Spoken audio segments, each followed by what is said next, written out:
Welcome, listener. I'm glad you're here. Take a seat, next to the fire. Welcome to Obscura, where we shine a light on the dark.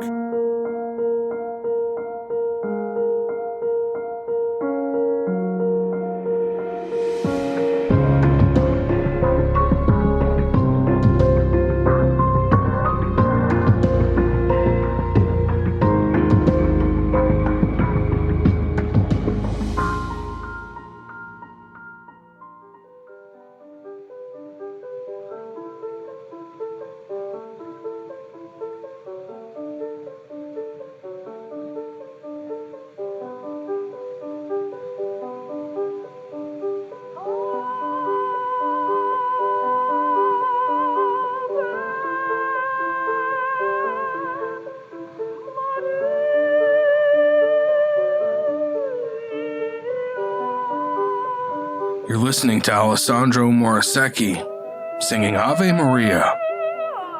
He's frequently cited as the last castrato. A castrato was a centuries-old practice of castrating vocally talented boys well before puberty. The child was mutilated by doctors, so the larynx wouldn't be transformed by normal physiological events of puberty. Women were banned from singing in the Catholic Church, so young boys were castrated in their place. The boys were given a warm bath, drugged with opium, and then their necks were squeezed until they passed out. From there, their testicles were either removed entirely, or the correct blood vessels were simply slashed. Some boys even died during the castration process. Eventually, after much criticism, castrato were reasonably banned from the Catholic Church.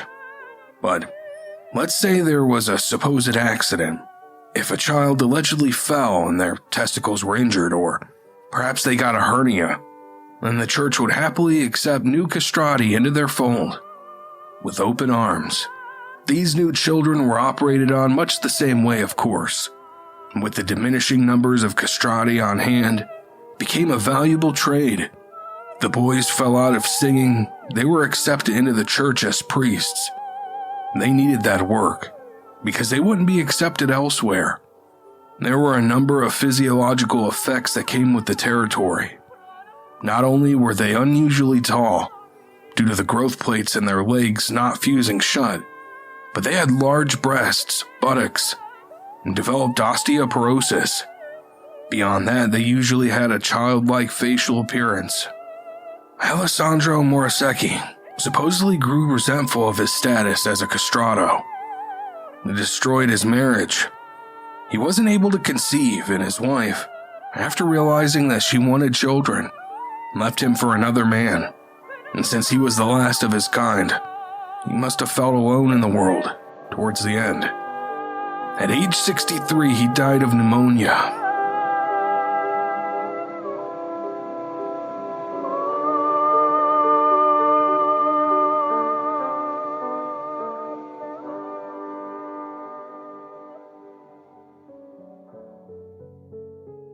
In 1991, Juan Carlos Chavez arrived in South Florida, floating on a raft from Cuba. He was with two others. His history is something of a mystery, though he did admit at least once that as a child he was sexually abused by a relative in Cuba. A childhood friend, Pedro Cabello, later stated that Chavez never talked about politics, complained about the Cuban government, or expressed any dissatisfaction with it. It appears that he may have come to the United States solely for the opportunity it presented. In 1995, Juan Carlos Chavez was living in a trailer on a property owned by Susan Shinehouse. Chavez worked as a handyman for the Shinehouse family and was permitted to use their Ford pickup truck to run errands or do other work for the family. As part of his duties, Chavez frequently cared for horses owned by the Shinehouse family, but housed on property owned by David Santana, which contained an avocado grove. There was also a trailer on the property, referred to throughout Chavez's future trial as the Avocado Grove Trailer, or the Horse Farm Trailer. On September 11, 1995, Chavez went to Home Depot in the Ford pickup to pick up supplies. He leaves the store at 3 p.m. and starts his ride home. Chavez spots some young children playing in water, particularly some young boys playing in their underwear. They catch his interest. After getting enough of a look at the children, Chavez drives off. But he can't help himself. He couldn't get these kids out of his head. So he returns a short while later to get another view. At the same time, 9-year-old Samuel James Jimmy Ryce is getting dropped off from his school bus at approximately 3:07 p.m. at a bus stop near his home in the Redlands, a rural area of South Miami-Dade County. Jimmy is walking on the left side of the road. He has a short distance before he gets home. Chavez spots Jimmy. His mind is all flashing images of prepubescent boys playing in water.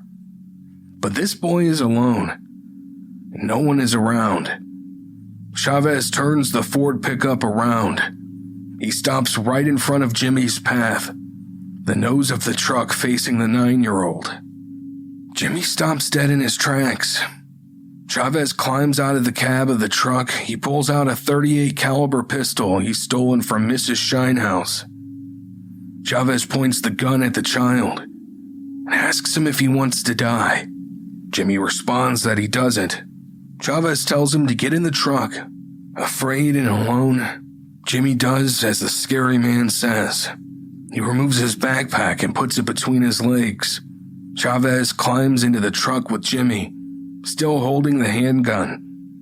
He places the revolver underneath his lap, tells Jimmy to put his head down so he wouldn't be seen by anyone. They drive back to the horse ranch. At the ranch, Jimmy leaves his backpack inside the pickup truck. Chavez directs him to the trailer that's located inside the horse ranch. Once inside, he tells the boy to sit down on the bed. Jimmy complies.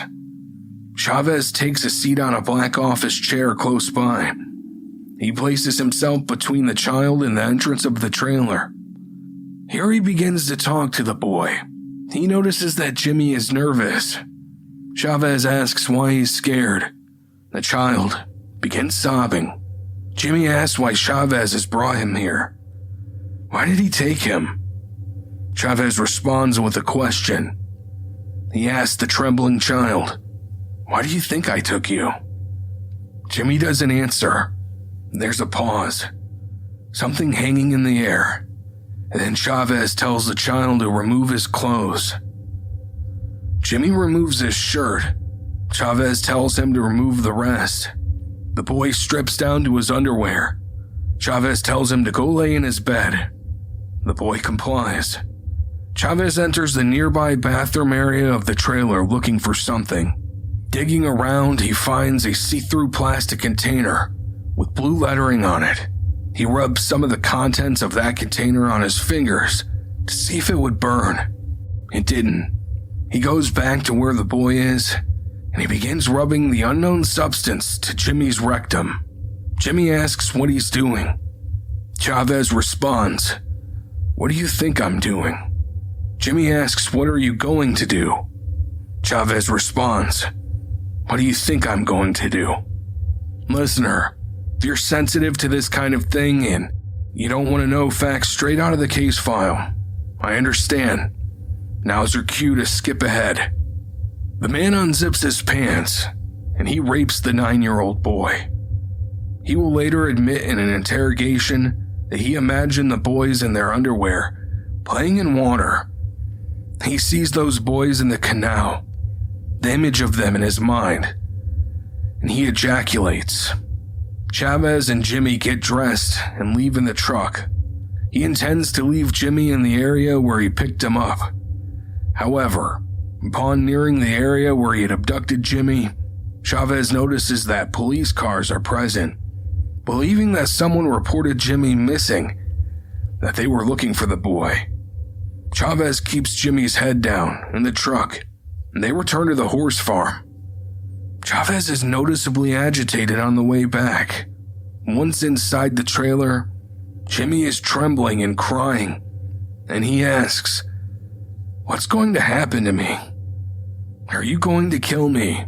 Chavez is in a panic and maybe paranoid. He hears a helicopter fly over the horse ranch.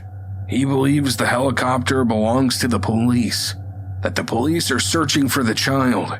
When he hears the helicopter flying over him, he pulls Jimmy close to him so he can't go anywhere. And eventually, he hears the chopper several times flying over him. Chavez gets up and scurries to the window, looking out to see if he could see the chopper. Despite how loud the helicopter is, Chavez can't seem to find it. No matter how hard he looks, he never seems to spot it overhead, but he knows it's there. While he's looking for the helicopter, Jimmy starts inching to the front entrance of the trailer. He gets closer. The man is still looking out the window, looking in vain for the helicopter. This is his chance. Without warning, he makes a dash for the door, and the kid is fast. Chavez loses grip on the 9-year-old. He starts running for the boy, but the man seemingly gets tangled up on something left on the floor. He falls over, and he can't get it off. Jimmy gets to the door. He starts turning the handle and begins to pull. At the same time, Chavez is righting himself. He pulls the .38 revolver up. He aims it, and he fires. The boy screams out and collapses in front of the door. Chavez runs over to the boy, rolls him over. Jimmy Ryce is staring into his eyes. He takes a breath, exhales it, and then dies.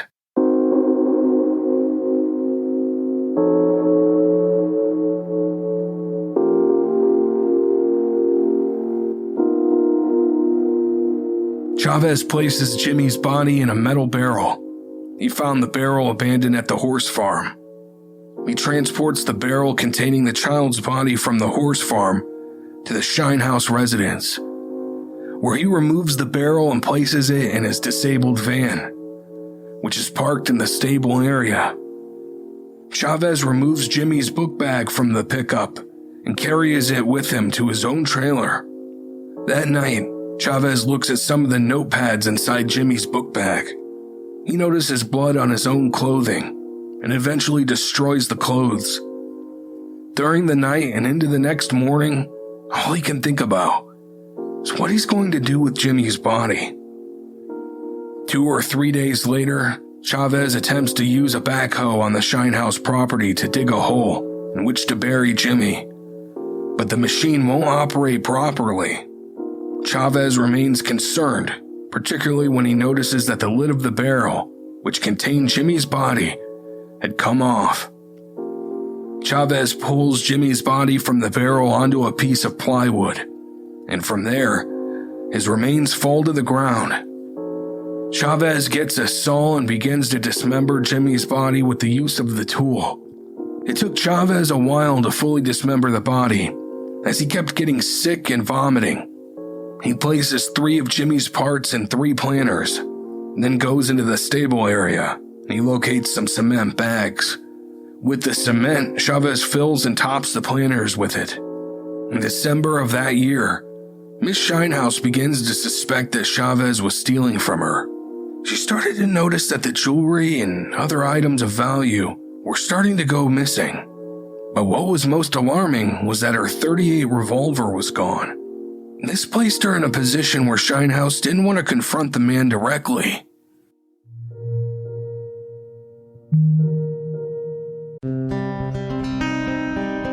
A detective came and knocked on the door, and I said, "Is it Renee?" And he just gave me that solemn look.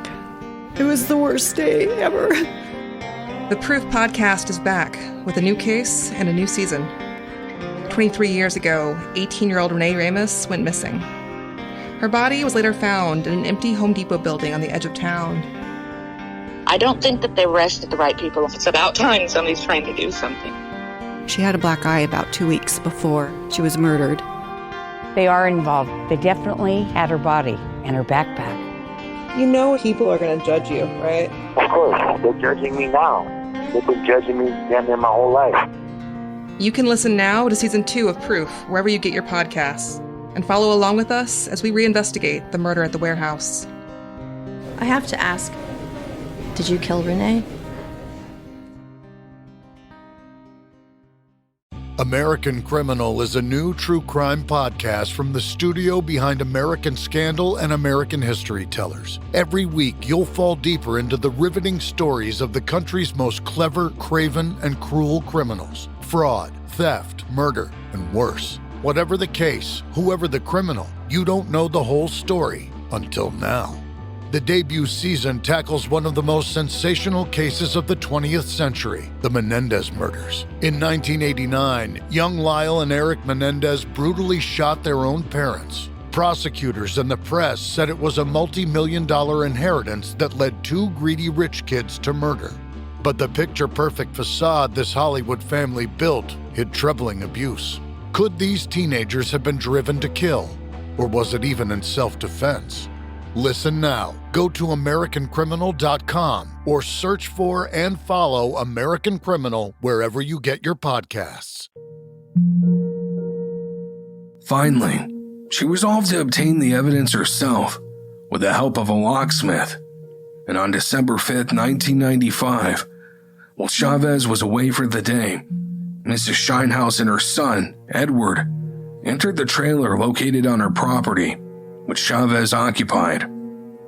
She found the handgun, which she later identified in court as a gun she had purchased in April of 1989, in plain view on a counter opposite the trailer door. As Miss Shinehouse continued to look inside the trailer, she discovered in the closet area a book bag which was partially open. Looking inside the bag, she saw papers and books. The works appeared to be in a child's handwriting, and she noticed a name. She also observed this name on one of the books. When Mrs. Shinehouse asked her son to look at the items, he also recognized the child's name, Jimmy Ryce. As a result of this discovery, Mrs. Shinehouse notified the FBI. When Chavez returned to the Shinehouse residence at about 7:15 on the evening of December 6, armed FBI agents quickly surrounded and secured him. After being patted down, he agreed to go with the Miami-Dade police officers, who were also present, to the station for questioning. Chavez was involved in a questioning process that was punctuated by regular refreshment, food, bathroom breaks, and a rest period, and interspersed with 2 outings returning to the Shinehouse and Santana properties in southern Miami-Dade County. Although Chavez was first brought to the police station on the night of December 6th, he did not sleep until shortly after midnight on December 7th. The questioning was allegedly a grueling 55 hours. Detective Luis, who was bilingual, conducted most of the questioning, although other officers also participated.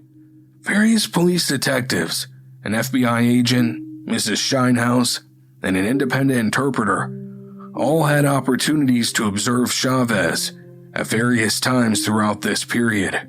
Chavez was consistently described as alert and articulate during this time, and no one observed police detectives mistreating Chavez in any way throughout the period of questioning. Over the course of the interrogation, and after having been repeatedly advised of his Miranda rights and knowingly waiving them, Chavez provided several versions of his involvement in Jimmy's disappearance. As law enforcement officers engaged in various versions of Chavez's changing narratives, he agreed to accompany officers on 2 occasions to visit the horse farm property and the Shinehouse property, where he showed them the location of the events he had recounted had transpired. Chavez was asked to reveal where the boys' remains were located, to permit Jimmy's family to have closure. After the physical evidence totally discredited each version of events which Chavez had initially proposed, Chavez agreed to tell the truth. However, Chavez explained that, before he would disclose the location of Jimmy's remains, he wanted the officers to guarantee that he would receive the death penalty. Chavez was told he could not be guaranteed that the death penalty would be imposed. However, Chavez continued to talk, asserting that the events would not have happened had he not been abused by a relative in Cuba. The lead detective told Chavez that he, quote, felt that it was time for him to be truthful and tell them what really happened to Jimmy. Chavez then went to the restroom for another break, and upon returning to the interview room, informed the officers that they were now going to hear the truth. What do you want to know? I'll tell you what happened to Jimmy Ryce. Chavez proceeded to admit to detectives that he had abducted Jimmy at gunpoint, traveled to the horse ranch, and sexually assaulted Jimmy before finally shooting him. Detectives explained that they needed details from Chavez and requested permission to take a sworn statement. Chavez gave it.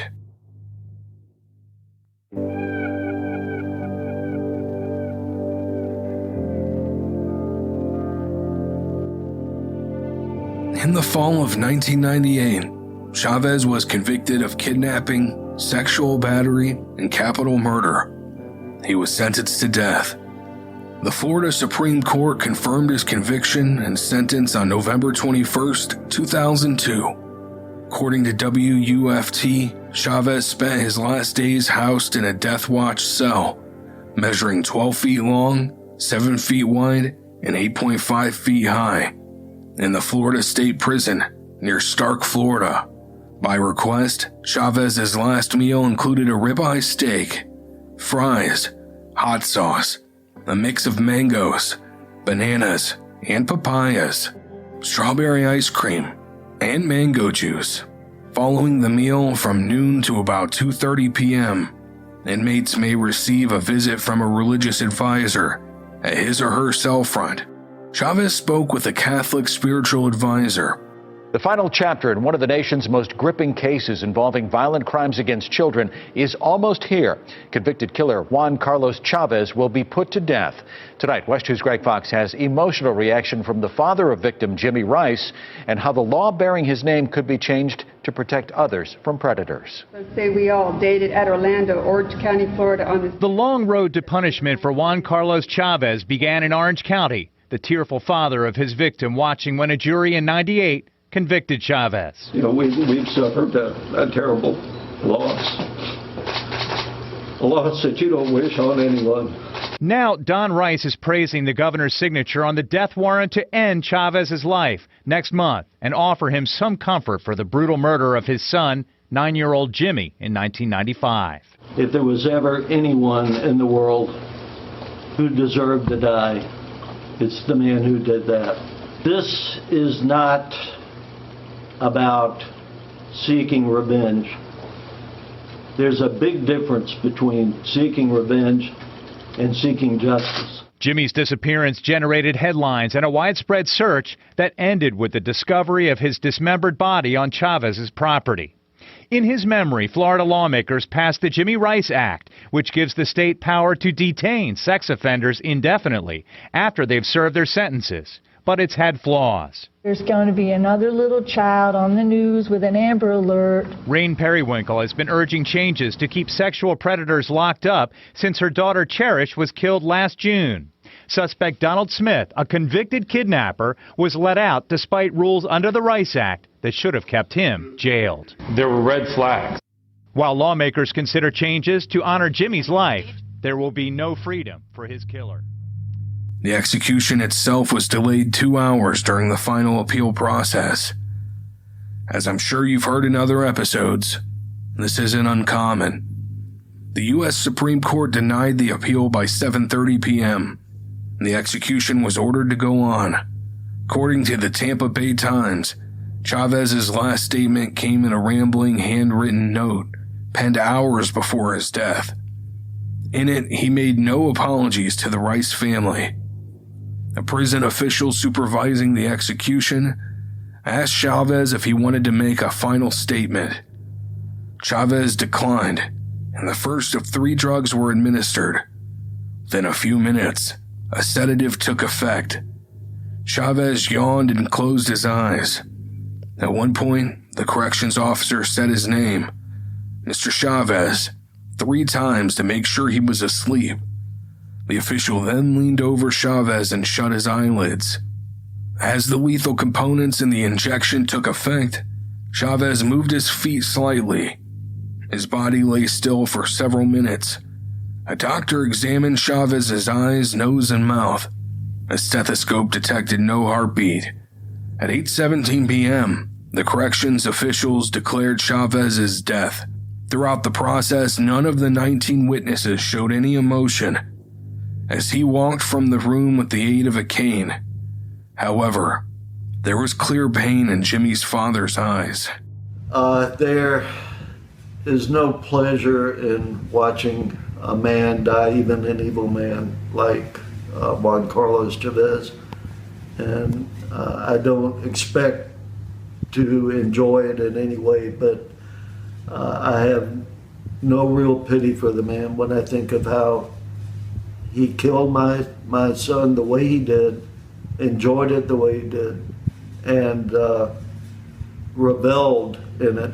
And how could I possibly feel any pity for this guy? Happening today, a final farewell for Don Ryce, the father of Jimmy Ryce, whose abduction and death gripped the nation 25 years ago.